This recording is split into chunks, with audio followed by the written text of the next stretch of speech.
ପେଶୱା ମାଧବରାଓ ସିନ୍ଧିଆ ଥିଲେ ଜଣେ ପରୋପକାରୀ ଲୋକ। ବିଶେଷ କରି ଦିନଶୀଳତା ଯୋଗୁଁ ସେ ବିଶେଷ ପ୍ରସିଦ୍ଧି ଲାଭ କରିଥିଲେ।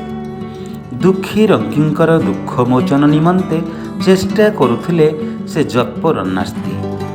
ସାହାଯ୍ୟ ପ୍ରାର୍ଥୀଙ୍କୁ କେବେ ବି ନିରାଶ କରୁନଥିଲେ।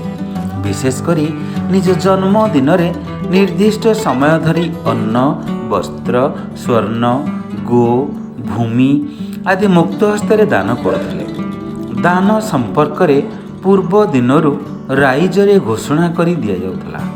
ତେଣୁ ଦାନ ନେବା ନିମନ୍ତେ ଦୂର ଦୂରାନ୍ତରୁ ଆଶାୟୀ ମଧ୍ୟ ଏକତ୍ର ହେଉଥିଲେ।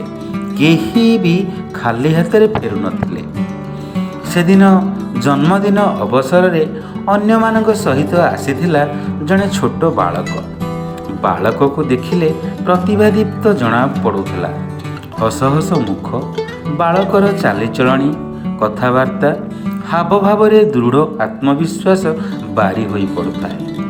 ବାଳକ ପେଶୱାଙ୍କ ନିକଟକୁ ଯାଇ ପ୍ରଣାମ କରି ନମ୍ର ଭାବରେ କହିଥିଲା, ମହାଭାଗ, ଆପଣଙ୍କ ନିକଟକୁ ମୁଁ ଏକ ବିଶେଷ ଦାନ ନେବା ପାଇଁ ବହୁତ ଦୂରରୁ ଆସିଛି। ଆପଣ ନିରାଶ କରିବେ ନାହିଁ ତ?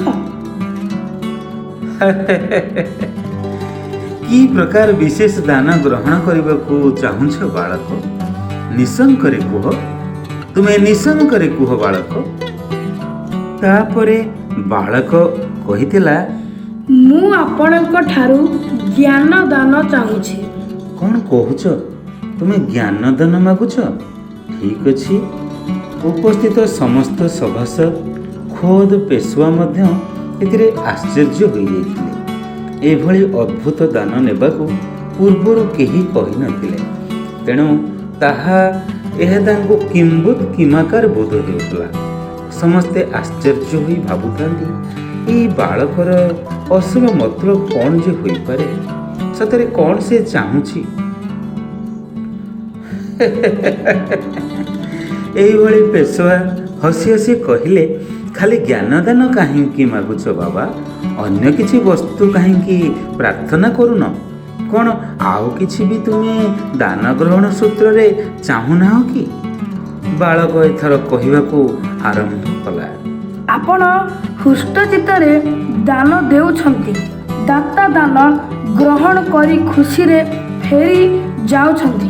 ଆପଣଙ୍କୁ ଯିଏ ଧନ ପ୍ରାର୍ଥନା କରୁଛି, ଆପଣ ତାକୁ ଧନ ଦେଉଛନ୍ତି।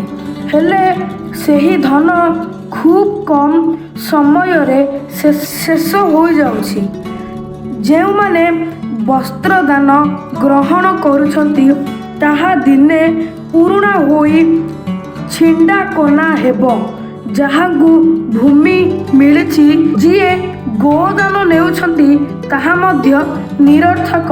ଏଇଥିପାଇଁ ଯେ ଅଭାବ ଅନଟନରେ କେହି ବି ତାହା ବିକ୍ରି କରି ଦେଇପାରେ। ଏମିତି ଆପଣଙ୍କ ଠାରୁ ଯାହା ସବୁ ଦାନ ନେଉଛନ୍ତି, ସେସବୁ ଦିନେ ନା ଦିନେ ନାଶ ହୋଇଯିବ। ଏହାର ସତ୍ୟ ମଧ୍ୟ ରହିବ ନାହିଁ। ହେଲେ ଜ୍ଞାନ ଏଭଳି ଏକ ବସ୍ତୁ, କେବେ ବି ନାଶ ଯିବ ନାହିଁ କି ଶେଷ ହେବ ନାହିଁ। ଏହା ମାଧ୍ୟମରେ ସବୁ କିଛି ହାସଲ କରିହେବ। ମୁଁ ଅନାଥ ଓ ନିର୍ଧନ କାରଣରୁ ଶିକ୍ଷା ଲାଭ ଦିଗରେ ଅକ୍ଷମ, କିନ୍ତୁ ପାଠ ପଢ଼ିବା ପାଇଁ ମୋର ଗଭୀର ଇଚ୍ଛା ରହିଛି। ଯଦି ଆପଣ ମୋର ଶିକ୍ଷା ଲାଭର ବ୍ୟବସ୍ଥା ଏଇ ଜ୍ଞାନଦାନ ମାଧ୍ୟମରେ ମୋତେ ସହାୟତା ପ୍ରଦାନ କରନ୍ତେ, ମୁଁ ଆଜୀବନ ଆପଣଙ୍କ ନିକଟରେ ଉପକୃତ ରହିବି।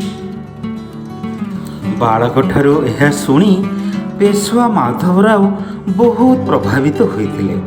ତାର ଶିକ୍ଷାର ବ୍ୟବସ୍ଥା ସହ ରହିବାର ବ୍ୟବସ୍ଥା ମଧ୍ୟ କରିଥିଲେ।